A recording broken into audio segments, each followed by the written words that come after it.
सभी का स्वागत है आज की इस वीडियो में, जो कि हिंदी काव्य से है BA first year first semester के स्टूडेंट के लिए। तो आज की इस वीडियो में मैं लगभग आपको 240 क्वेश्चन का एक प्रैक्टिस सेट करा दूंगा, जो कि आपकी परीक्षा के लिए बहुत ही इम्पोर्टेंट है। और आपको परीक्षा में जाने से पहले कई बार इस वीडियो को अच्छी प्रकार से देख लेना। आपकी जो परीक्षा में क्वेश्चन आने वाले हैं वो इसी में से होंगे, और आपको इस वीडियो से काफ़ी हेल्प मिलेगी। जो भी बच्चे जिनके पास हिंदी सब्जेक्ट है, जिनका पेपर कोड A010101T है, तो ये परीक्षा में जाने से पहले आप इसको अच्छी प्रकार से रट लें, ताकि आपको आपके एग्ज़ाम में हेल्प मिल सके। तो हम बढ़ते हैं इस वीडियो में और देखते हैं कि किस टाइप के क्वेश्चन आपको परीक्षा में मिलने वाले हैं। तो इसकी ये जो वीडियो है, इस एक वीडियो में ही आपके जितने भी आपकी सभी यूनिट हैं, उन सभी से जितने भी क्वेश्चन आपके आ सकते हैं वो सारे हम पढ़ेंगे। तो सबसे पहले हम पढ़ते हैं यूनिट 1 को, जिसमें है आपके आदिकालीन और मध्यकालीन हिंदी काव्य। तो सबसे पहले तो यह है कि इसका जो हिंदी साहित्य का जो है आदिकाल कब से माना जाता है, वो है 10वीं से 14वीं शताब्दी तक हिंदी साहित्य का आदिकाल माना जाता है।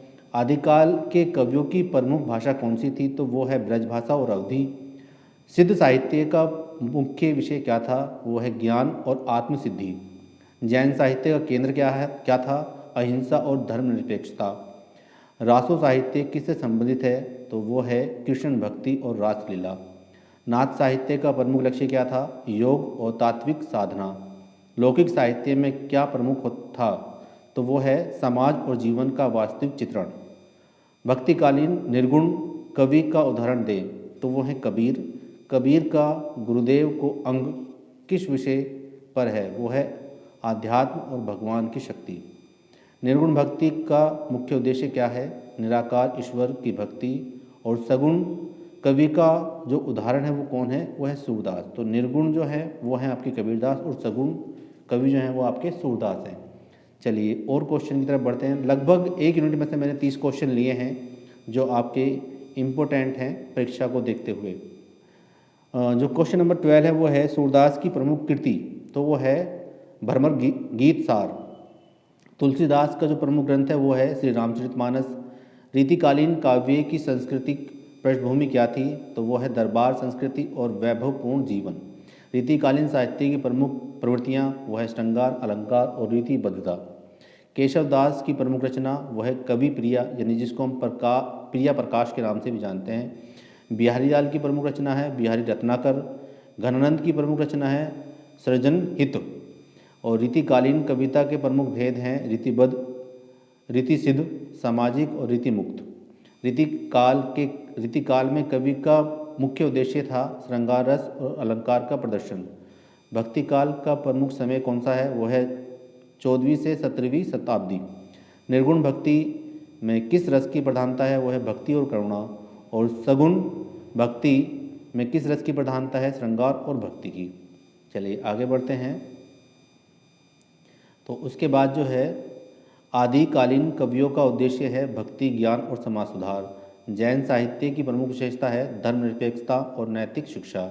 रासो साहित्य का केंद्र कौन था, वह है श्री कृष्ण। नाथ साहित्य में प्रमुख साधना किसे कहा गया है, तो योग और तत्व ज्ञान। सूरदास का काव्य किस विषय पर आधारित है, तो भक्ति, कृष्ण भक्ति और राधा प्रेम पर। तुलसीदास का काव्य किस शैली का है, तो सगुण भक्ति और कथा प्रधान। रीतिकालीन काव्य का प्रमुख अलंकार कौन सा है, उपमा, रूपक और प्रतीक। तो जो आपकी फर्स्ट यूनिट है, तो उसके जितने भी इम्पोर्टेंट 30 क्वेश्चन थे जो आपके एग्ज़ाम में आ सकते हैं, वो मैंने आपके सारे के सारे बता दिए। इनको अच्छे प्रकार से आप रट लें, ताकि आपको ये परीक्षा में इनमें से क्वेश्चन आप कर सकें। क्योंकि जो आपके MCQs होंगे तो उनमें आपको इन्हीं क्वेश्चनों को देखने को मिलेगा। तो ये आप इन्हें अच्छी तरह से तैयार कर लें, और ये आज की जो वीडियो है आपके लिए बहुत ही इम्पोर्टेंट है आपके एग्ज़ाम की दृष्टि से।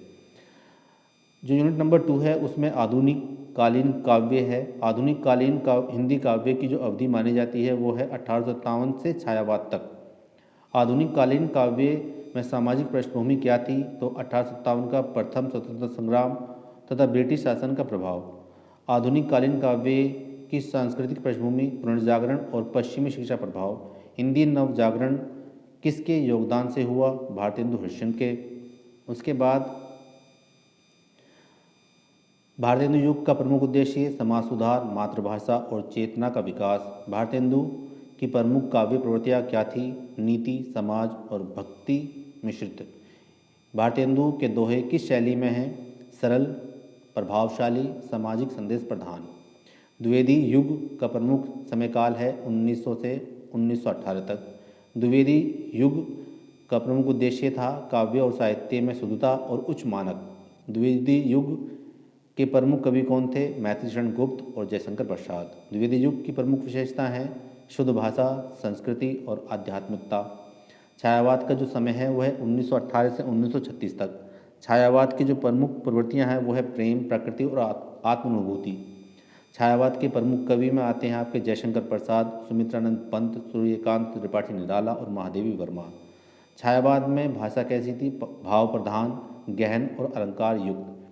प्रगतिवाद का प्रमुख उद्देश्य था समाज सुधार और यथार्थवादी चेतना। इसके बाद जो है आपका प्रयोगवाद की प्रमुख विशेषता है नवाचार और काव्य में प्रयोग। नई कविता का मुख्य भाव क्या है? सरल, आधुनिक, जनप्रिय, अभिव्यक्ति। उसके बाद समकालीन कविता का विषय क्या है? समाज, जीवन, संघर्ष, आधुनिक अनुभव। भारतेंदु युग की प्रमुख कृति जो है वो है मातृभाषा, प्रेम पर दोहे। जयशंकर प्रसाद की प्रमुख रचना है कामायनी। निराला की प्रमुख काव्य प्रवृत्तियाँ हैं भाव प्रधान, आधुनिक और स्वतंत्र अभिव्यक्ति। सुमित्रानंद पंत का काव्य किस का जो विषय है वो क्या है? प्रकृति और मानव जीवन। महादेवी वर्मा की शैली कैसी है? वह है छायावादी, नारी चेतना और भाव प्रधान। प्रगतिवाद के प्रमुख कवि कौन थे? वह है सुमित्रानंद पंत और नागार्जुन। प्रयोगवाद का उदाहरण कौन से कवि हैं? अज्ञेय। नई कविता की भाषा किस प्रकार की थी? सरल, जनप्रिय और आधुनिक। समकालीन कविता पर का समाज पर क्या प्रभाव पड़ता है? तो है चेतना, जागृति और सामाजिक सुधार। इसके बाद जो है आपका छायावाद का प्रधान रस कौन सा है? वह है श्रृंगार और विरह। छायावाद के बाद कविता में सबसे प्रमुख बदलाव क्या हुआ है? वह है यथार्थवाद, प्रयोग और समाज चेतना का प्रवेश। इसके बाद जो यूनिट थर्ड है वो है आदिकालीन कवियों के बारे में। तो आदिकालीन हिंदी काव्य का प्रमुख उद्देश्य था भक्ति, ज्ञान और समाज में सुधार लाना। आदिकालीन काव्य की जो भाषा थी वो है अवधी, ब्रजभाषा और अपभ्रंश। विद्यापति किस भाषा में लिखते थे? वो है मैथिली और ब्रजभाषा। विद्यापति की प्रमुख कृति कौन सी है? विद्यापति पदावली। संपा आचार्य, रामालोचन शरण। उसके बाद है विद्यापति के काव्य में प्रमुख भाव कौन सा है? वो है राधा प्रेम और कृष्ण प्रेम। राधा की वंदना का जो मुख्य विषय क्या है? वो है राधा की भक्ति और प्रेम भाव। श्री कृष्ण प्रेम किस भाव को दर्शाता है? तो कृष्ण के प्रति भक्ति और श्रृंगार रस को। गोरखनाथ किस संप्रदाय से संबंधित थे? तो नाथ संप्रदाय से। गोरखनाथ की प्रमुख कृति कौन सी है? गोरखबानी। इसके बाद जो हैं आपके गोरखबानी में कितनी संख्या के पदों का चयन पढ़ाया जाता है? वह है 2, 4, 7, 8, 16। गोरखनाथ का काव्य किस विषय पर केंद्रित है? योग, साधना और तात्विक ज्ञान। गोरखनाथ के पद राग रामेश्वरी 10-11 किस भाव में है? वह है भक्ति और साधना। अमीर खुसरो का व्यक्तित्व किसके अनुसार माना जाता है? वह है डॉक्टर परमानंद पांचाल। अमीर खुसरो की प्रमुख काव्य विधियाँ कौन सी हैं? वह है कव्वाली, गीत और दोहा। अमीर खुसरो की कव्वाली का उदाहरण है घ 1। अमीर खुसरो के गीत के जो उदाहरण हैं वो हैं 3 और 4 और 13। अमीर खुसरो के दोहे किस पृष्ठ पर पढ़ाए जाते हैं? वह है पृष्ठ 86। गोरी सोवे दोहे का भाव क्या है? प्रेम और विरह भाव। खुसरो रैन दोहा किस विषय पर है? रात्रि, प्रेम और विरह। देख मैं दोहा किस भाव को दर्शाता है? श्रृंगार और प्रेम को। चकवाचकवी दोहा किसका प्रतीक है? कवि की कला और भावपूर्ण अभिव्यक्ति। इसके बाद सेज सूनी दोहा किस पर है? वह प्रेम और विरह। आदिकालीन कवि किस उद्देश्य के लिए लिखते थे? तो भक्ति और सामाजिक चेतना। विद्यापति पदावली का संपादक वह है आचार्य रामलोचन शरण। गोरखनाथ की शिक्षा का प्रमुख उद्देश्य क्या था? योग, साधना और तात्विक ज्ञान। अमीर खुसरो को किसके पिता कहा जाता है? हिंदी कव्वाली और शास्त्रीय संगीत का पिता माना जाता है अमीर खुसरो को। उसके बाद है आदिकालीन कवियों का प्रमुख रस कौन सा है? भक्ति और श्रृंगार। विद्यापति के काव्य में प्रेम किस रूप में आता है? राधा कृष्ण प्रेम। गोरखनाथ के काव्य का प्रभाव किस पर पड़ा? योग और तात्विक साधना पर। अमीर खुसरो किस भाषा शैली की थी? तो सरल, भाव प्रधान और संगीतात्मक। उसके बाद यूनिट नंबर 4 है भक्तिकालीन कवि। भक्तिकालीन कवि का जो समय है वो है 14वीं से 17वीं शताब्दी। भक्तिकालीन कवि किस उद्देश्य के लिए लिखते थे? तो वो है भक्ति और समाज सुधार। इसके बाद है आपका निर्गुण भक्ति के जो प्रमुख कवि हैं कबीरदास हैं। कबीरदास के दो प्रमुख अंग कौन से हैं? वो है गुरुदेव को अंग और बिहार की अंग, विरह की अंग। कबीर का गुरुदेव को अंग किस विषय पर है? तो भगवान की भक्ति और आध्यात्म। और विरह की अंग में क्या चित्रित है? प्रेम और विरह का भाव। कबीर की प्रमुख रचना का जो संपादन किया वो है श्याम सुंदर दास ने। निर्गुण भक्ति में कौन सा रस प्रधान है? वो है भक्ति और करुणा। सगुण भक्ति के जो प्रमुख कवि वो सूरदास हैं। सूरदास की प्रमुख रचना है भ्रमर गीत सार। सूरदास के पद किस विषय पर आते हैं? वो है कृष्ण भक्ति और राधा प्रेम पर। सूरदास का संपादन जो किया था वो किया था आचार्य रामचंद्र शुक्ल ने। सगुण भक्ति में कौन सा रस प्रधान होता है? वो है श्रृंगार और भक्ति। तुलसीदास की प्रमुख कृति है वो रामचरितमानस है। तुलसीदास का काव्य किस भाषा में है? वो है अवधी। तुलसीदास के अयोध्याकांड में कितने दोहे पढ़ाए गए हैं? 28 से 41 तक। तुलसीदास का काव्य किस भाव पर आधारित है? राम भक्ति और सामाजिक संदेश। मलिक मोहम्मद जायसी की प्रमुख रचना कौन सी है? मानस। मलिक मोहम्मद जायसी के मानस का संपादन आचार्य रामचंद्र शुक्ल ने किया है। मानस के किस खंड के पद पढ़ाए जाते हैं? वो है रुक खंड 1 से 6 तक। सगुण भक्ति और निर्गुण भक्ति में मुख्य अंतर क्या है? सगुण भक्ति में ईश्वर का रूप होता है, निर्गुण भक्ति में निराकार ईश्वर का। कबीर का काव्य किस भाषा में है? ब्रजभाषा और खड़ी बोली का मिश्रण है। सूरदास का काव्य किस रस में समृद्ध है? तो श्रृंगार रस में। तुलसीदास के काव्य की विशेषता वो है कथा प्रधान और भक्ति रस में प्रवीण। मलिक मोहम्मद जायसी के मानस का प्रमुख विषय है प्रेम, भक्ति और नीति का मिश्रण। कबीर के दोहे समाज के किस पहलू पर आधारित हैं? सामाजिक चेतना और धर्मनिरपेक्षता। इसके बाद सूरदास के काव्य में राधा का कौन सा भाव प्रमुख है? तो विरह और भक्ति। तुलसीदास का काव्य किस प्रकार के सामाजिक मूल प्रस्तुत करता है? धर्म, नीति और भक्ति।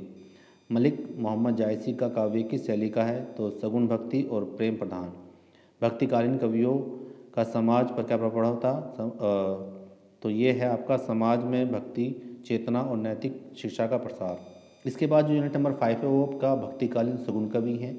तो सगुण जो कवि थे, कवि किसे कहते हैं? जिनकी भक्ति में ईश्वर का रूप और नाम होता है। सगुण भक्ति के जो प्रमुख कवि वो सूरदास हैं। सूरदास की प्रमुख कृति है भ्रमर गीत। सूरदास के पद किस विषय पर आधारित हैं? वो राधा प्रेम और कृष्ण भक्ति। सूरदास का संपादन जो है आचार्य रामचंद्र शुक्ल ने किया। भ्रमर गीत में कौन से पद पढ़ाए जाते गए थे? तो वो है पद संख्या 1, 7, 21, 23, 24 और 26। सूरदास की कविता का प्रमुख रस कौन सा है? श्रृंगार और भक्ति। इसके बाद आपका है सूरदास के काव्य में राधा का भाव किस प्रकार का है? तो प्रेम और विरह का। तुलसीदास का प्रमुख ग्रंथ श्री रामचरितमानस, जिसकी भाषा जो है वो अवधी है। तुलसीदास के अयोध्याकांड में कितने दोहे पढ़ाए गए हैं? 28 से 41 तक। तुलसीदास के काव्य का प्रमुख विषय क्या है? वह है राम भक्ति, धर्म और समाज सुधार। सूरदास का काव्य किस भाषा के समाज में लिखा गया है? तो वह है आम जनता और भक्ति साधक। तुलसीदास की कविता किस शैली में है? कथा प्रधान और भक्ति प्रधान। सगुण भक्ति में किस रस की प्रधानता होती है? सगुण, श्रृंगार और भक्ति रस की। सूरदास के भ्रमर गीत में किसका चित्रण है? राधा कृष्ण प्रेम और कृष्ण लीला का। तुलसीदास का श्री रामचरितमानस किस युग का प्रतिनिधित्व करता है? तो भक्तिकालीन सगुण भक्ति युग का। सूरदास का काव्य किस भाव में प्रभावशाली है? प्रेम, भक्ति और श्रृंगार भाव में। तुलसीदास के काव्य में सामाजिक संदेश क्या है? धर्म, नीति और भक्ति। इसके बाद जो आपका सूरदास के काव्य का उद्देश्य है कृष्ण भक्ति के माध्यम से नैतिक और आध्यात्मिक शिक्षा। तुलसीदास का काव्य किस प्रकार का है? तो सगुण भक्ति और कथा प्रधान। सूरदास के पदों में कौन सा भाव प्रमुख है? प्रेम और भक्ति भाव। तुलसीदास का काव्य किसके लिए प्रेरक है? समाज और साधकों के लिए नैतिक शिक्षा। सूरदास का काव्य किस युग का प्रतिनिधित्व करता है? तो भक्तिकालीन सगुन भक्ति का। तुलसीदास की रचना का संपादक कौन था? गीता प्रेस, गोरखपुर। सूरदास का काव्य किस रस का मिश्रण है? भक्ति और श्रृंगार का। तुलसीदास और रामचरितमानस का सामाजिक उद्देश्य क्या है? धर्म और नैतिकता का प्रचार। सगुण कवि और निरूण कवि में मुख्य अंतर क्या है? सगुण कवि में ईश्वर का रूप होता है, निरूण कवि में निराकार ईश्वर। सूरदास का काव्य किस भाषा में अधिक लोकप्रिय हुआ? वो है ब्रजभाषा। तुलसीदास का काव्य किस यथार्थ का चित्रण का है? सामाजिक, धार्मिक, सामाजिक और नैतिक जीवन। इसके बाद जो आपकी चलती है वो है यूनिट 6, जिसको बोलते हैं रीतिकालीन कवि। तो आज की इस वीडियो में पूरी 8 की 8 यूनिट के जो भी इंपॉर्टेंट क्वेश्चन है वो करवा दूंगा। आपके एग्ज़ाम में इससे बाहर आपका नहीं आने वाला है, तो इसको अच्छी प्रकार से आप पढ़ लेना। रीतिकालीन हिंदी काव्य की अवधि कब मानी गई जाती है? वो 17वीं से 18वीं सदी। रीतिकालीन काव्य की सांस्कृतिक पृष्ठभूमि क्या थी? वो है दरबार, सांस्कृतिक और वैभवपूर्ण जीवन। रीतिकालीन कविता की प्रमुख प्रवृत्तियाँ क्या थी? श्रृंगार, अलंकार, रीतिबद्धता। रीतिकालीन कवियों का मुख्य उद्देश्य क्या था? श्रृंगार रस, अलंकार की सुंदरता, सुंदर अभिव्यक्ति। रीतिकालीन काव्य में प्रमुख भेद कौन से हैं? रीतिबद्ध, रीतिसिद्ध, सामाजिक और रीतिमुक्त। केशवदास की प्रमुख रचना वो है कवि प्रिया, जिसको प्रिया प्रकाश भी कहा जाता है। केशवदास के तृतीय प्रभाव में कौन कौन से पद पढ़ाए जाते हैं? वो है 1, 2, 4 और 5। केशवदास की कविता का प्रमुख रस क्या है? श्रृंगार रस। बिहारीलाल की प्रमुख कृति कौन सी है? वो है बिहारी रत्नाकर। बिहारीलाल के प्रारंभ के कितने दोहे पढ़े जाते हैं? 10 दोहे। बिहारी का काव्य किस रस में समृद्ध है? वो है श्रृंगार रस। गणानंद की प्रमुख रचना जो है वो सृजन हित है। इसके बाद जो है आपका गणानंद के कौन से पद पढ़ाए जाते हैं? 1, 4, 7। गणानंद का काव्य किस विषय पर आधारित है? समाज हित और नैतिकता। रीतिकालीन काव्य की भाषा कैसी थी? अलंकारपूर्ण, शिल्प प्रधान और सुंदर। केशवदास का तृतीय प्रभाव किस विषय पर है? तो श्रृंगार रस और प्रेम अलंकार। बिहारीलाल के दोहे का मुख्य उद्देश्य क्या है? श्रृंगार और अलंकार का प्रदर्शन। गणानंद का काव्य समाज के लिए किस दृष्टि से उपयोगी है? नैतिक, शिक्षा और सामाजिक हित। रीतिकालीन कविता में किसका अधिक प्रयोग होता है? अलंकार और श्रृंगार का। केशवदास का कवि प्रिया किस प्रकार का ग्रंथ है? श्रृंगार प्रधान और काव्य संग्रह। बिहारी रत्नाकर का संपादक कौन है? जगन्नाथ दास रत्नाकर। घनानंद ग्रंथावली का संपादक कौन है? विश्वनाथ प्रसाद मिश्रा। रीतिकालीन कवियों का समाज पर क्या प्रभाव पड़ा? दरबार, संस्कृति और कलात्मक चेतना का विकास। रीतिकालीन कविता का प्रधान उद्देश्य क्या है? अलंकार और प्रेम रस का सौंदर्यपूर्ण प्रदर्शन। इसके बाद जो है आपके केशवदास की भाषा शैली कैसी है? शिल्प प्रधान, अलंकारपूर्ण और भावपूर्ण। बिहारी का काव्य किस में उत्कृष्ट माना जाता है? अलंकार और शैली की निपुणता। गणानंद का काव्य किस रस में लिखा गया है? समाज हित और नैतिक प्रधान। रीतिकालीन कविता में प्रमुख अलंकार कौन से हैं? उपमा, रूपक, समास और प्रतीक। रीतिकालीन कविता किसके संरक्षण में विकसित हुई? राजदरबार और दरबारी वातावरण में। रीतिकालीन काव्य का सबसे बड़ा योगदान क्या है? अलंकार, शैली और श्रृंगार रस में उत्कृष्टता। इसके बाद जो आपकी यूनिट नंबर 7 है उसमें है आधुनिक कालीन कवि। आधुनिक कालीन कवि जो कालीन हिंदी कविता का प्रारंभ कब माना जाता है? वो है 1857 के बाद। भारतेंदु हरिश्चंद्र का योगदान किस क्षेत्र में प्रमुख है? तो हिंद नवजागरण और समाज सुधार। भारतेंदु के दोहे किस विषय पर है? मातृभाषा, प्रेम और सामाजिक चेतना। भारतेंदु का प्रसिद्ध दोहा रोक हूँ तो जो अमंगल होए किस विषय पर है? समाज सुधार और नीति शिक्षा। जयशंकर प्रसाद की प्रमुख कृति है कामायनी। इसके बाद जो आपका है कामायनी का जो प्रथम सर्ग है वो कौन सा है? श्रद्धा सर्ग। कामायनी में आंसू का कौन सा भाग पढ़ा जाता है? प्रथम 5 पद। सूर्यकांत त्रिपाठी निराला का काव्य किस शैली में है? तो वरदेवाणीवादी, भाव प्रधान और स्वतंत्र अभिव्यक्ति। निराला की प्रमुख काव्य रचना कौन सी है? वरदेवी, निवारदे, तुलसीदास, प्रारंभ के 10 पद, वह तोड़ती पत्थर। सुमित्रानंद पंत का काव्य किस विषय पर केंद्रित है? वो है प्राकृतिक और मानव जीवन। सुमित्रानंदन पंत की प्रमुख कृतियाँ कौन सी है? मौन, निमंत्रण, प्रथम रश्मि यह धरती कितना देती है। महादेव वर्मा की जो शैली है वो कैसी है, छायावादी, भाव प्रधान, नारी चेतना प्रधान। महादेव वर्मा की प्रमुख जो रचनाएं हैं वो है बीन हूँ मैं तुम्हारी, फिर विकल हूँ प्राण मेरे, यह मंदिर का दीप इस नीरव जलने दो। तो भारतेंदु युग की कविता की विशेषता क्या थी, समाज चेतना और मातृ भाषा प्रेम। जयशंकर प्रसाद का काव्य किस रस में समृद्ध है, वीर, श्रृंगार और वीर रस में। निराला के काव्य में किस प्रकार की स्वतंत्रता है, अभिव्यक्ति और भावनाओं में। पंत का काव्य किस विषय पर केंद्रित है, प्रकृति, जीवन और भाव। इसके बाद जो है आपके पास महादेव वर्मा का काव्य किस रस में भाव प्रभावशाली है, तो है करुणा और भक्ति। जयशंकर प्रसाद का काव्य किस युग का प्रतिनिधित्व है, छायावाद और आधुनिक युग। आधुनिक हिंदी कविता भारतेंदु की भाषा शैली कैसी थी, तो सरल, प्रभावशाली और नीति प्रधान। निराला का काव्य किस भाव में विकसित हुआ, छायावाद और स्वतंत्र अभिव्यक्ति। सुमित्रानंद पंत का काव्य किस भाव में है, तो प्राकृतिक प्रेम, मानवीय अनुभव। महादेव वर्मा के काव्य का उद्देश्य क्या है, नारी चेतना, जागृति और भाव प्रधान अभिव्यक्ति। भारतेंदु का काव्य समाज के लिए किस दृष्टि से उपयोगी है, समाज सुधार और नैतिक शिक्षा। जयशंकर प्रसाद के काव्य की भाषा कैसी है, तो गंभीर, प्रभावशाली और अलंकारपूर्ण। निराला का काव्य किसका मिश्रण है, भाव प्रधान और स्वतंत्र शैली। पंत की कविता में प्रकृति का चित्रण किस रूप में है, तो जीवंत और मानवीय अनुभवों से प्रेरित। महादेव वर्मा का काव्य किस दृष्टि से सामाजिक है, नारी, जीवन और भावनाओं के मध्य से। आधुनिक कालीन कवियों की भाषा शैली का प्रमुख उद्देश्य क्या था, सरल, प्रभावशाली और भाव प्रधान अभिव्यक्ति। उसके बाद जो है आपका